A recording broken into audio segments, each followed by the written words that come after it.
Bienvenue dans ce 5e cours. Aujourd'hui, nous allons créer une série de 4 personnages, un principal et 3 secondaires. Vous allez travailler dans un genre fictionnel précis que vous choisirez selon vos affinités. Il peut s'agir de la comédie romantique, de l'heroic fantasy ou du western. Ou autre chose, tant que vous travaillez avec un genre qui vous est familier et qui vous attire. Cela vous offrira un cadre de référence avec lequel jouer et l'occasion d'exploiter toutes les connaissances amassées au fil de vos lectures. Vous allez voir qu'en créant des personnages les uns en fonction des autres et en commençant à imaginer un peu leurs interactions, vous allez esquisser les contours d'un univers fictionnel qui vous sera propre. Par la suite, nous utiliserons ces personnages pour réaliser une nouvelle bande dessinée. Pour ce cours, nous allons travailler avec le genre du super-héros. C'est un genre bien plus intéressant que ne pourrait le laisser penser la vague de films à gros budget qui a envahi les écrans cette dernière décennie. Depuis sa création aux États-Unis au tournant des années 40, ce genre n'a jamais cessé d'évoluer. Peut-être est-ce dû au fait que la plupart des personnages les plus célèbres, comme Spider-Man ou Superman, appartiennent à des grands groupes éditoriaux. Au cours des années, ils ont été interprétés par des dizaines et des dizaines de dessinateurs et de scénaristes qui en ont chacun donné leur propre version. Chaque équipe de créateurs a pu ainsi traiter, à sa manière, des thèmes bien établis comme l'acquisition des super-pouvoirs, le combat entre le bien et le mal ou la fragilité d'une identité secrète. Enfin, les super-héros ont été croisés avec tous les genres possibles, drame existentiel, comédie romantique ou satire politique. Il existe littéralement des centaines de variations de personnages comme Batman, un peu comme s'il s'agissait d'une tradition orale qui évoluerait avec chaque génération. Ainsi, nous ne manquerons pas de matériel pour créer des personnages et inventer une histoire. Nous allons commencer par créer notre personnage principal. Cela nous permettra de savoir qui est au centre de notre univers fictionnel et de faire des choix en conséquence pour créer nos personnages secondaires. Comme cela se fait souvent dans la bande dessinée, nous avons dessiné notre personnage de manière à ce qu'il soit reconnaissable à sa seule silhouette. Les super-héros sont presque toujours très musclés. Nous lui avons donné un gros corps rectangulaire avec une petite tête. Pour qu'il soit reconnaissable, nous avons aussi besoin de quelques traits distinctifs simples. Nous l'avons habillé d'une cape, un accessoire des plus classiques, avons orné son torse d'un écusson en forme d'étoile et nous lui avons rajouté encore 3 petits cheveux sur la tête pour lui donner un air bêta. Comme dans l'exercice de la 3e semaine, nous lui avons donné un trait de caractère principal. Il sera particulièrement enthousiaste. Faisons maintenant encore 4 dessins, le mettant en scène dans différentes positions. Pour débroussailler son sujet, il est utile de commencer par ce qu'il y a de plus évident, c'est-à-dire tous les clichés qui peuvent vous passer par la tête. Un super-héros, ça vole et soulève des objets très lourds.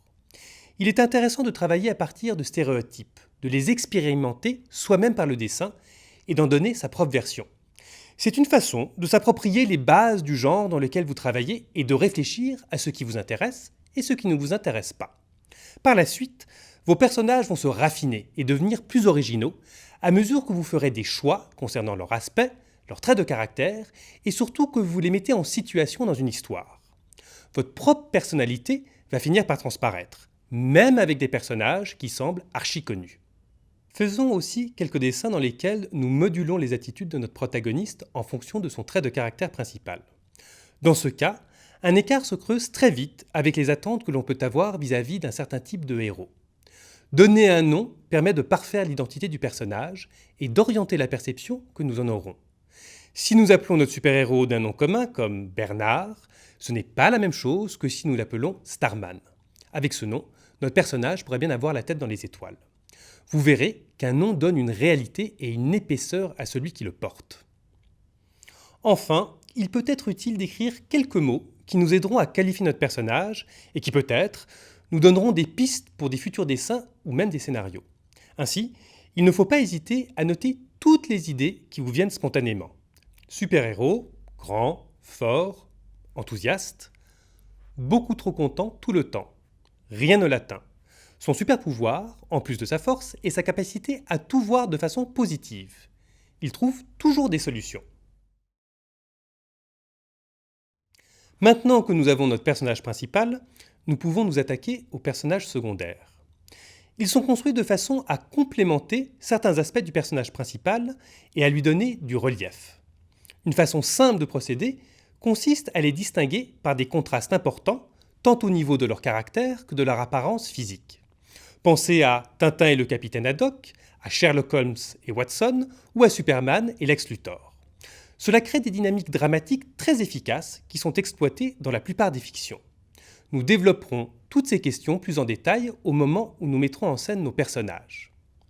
Pour cet exercice, nous allons nous limiter à 2 types de personnages secondaires, à savoir l'antagoniste et l'allié. Commençons par l'antagoniste. Dans notre cas, le super-vilain. L'antagoniste est celui qui s'oppose aux objectifs du protagoniste. Son rôle est de faire avancer l'intrigue en mettant des obstacles sur le chemin du héros. Nous avons dessiné notre super-vilain petit et tassé, par opposition à l'aspect athlétique de Starman. Pour créer un contraste net avec ce dernier, nous avons décidé qu'il serait un personnage cruel. Et nous lui avons collé une cape et un écusson, propres aux figures de son genre. Tout en dessinant, nous essayons différentes versions de notre personnage. Nous le faisons évoluer par petites touches. Ainsi, dans ce deuxième dessin, nous lui avons fait une plus grosse tête. Peut-être pour contraster avec la petite tête de Starman, ou pour correspondre au vieux stéréotype du scientifique fou dont l'intelligence serait néfaste.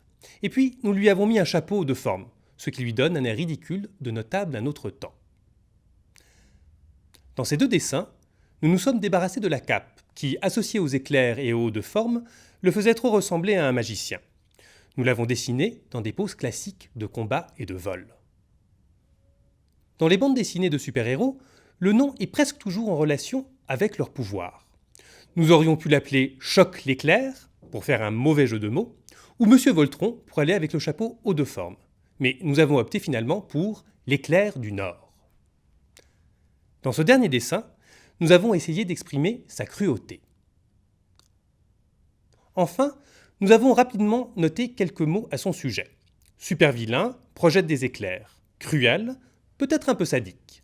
A un vrai plaisir à faire le mal. Déteste la bonne humeur indécrottable de Starman. Regardons maintenant les alliés du personnage principal. Souvent proche de lui, ils l'aident à réaliser ses objectifs.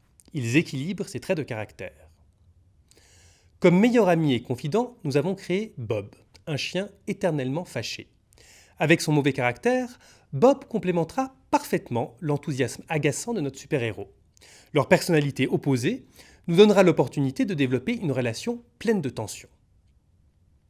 Enfin, comme collègue de travail pour combattre le crime, nous avons créé la catcheuse. Une super-héroïne dont la marque de fabrique est son assurance absolue en elle-même. Si son entente avec Starman va de soi, elle est en conflit permanent avec Bob, dont la vision du monde lui est incompréhensible.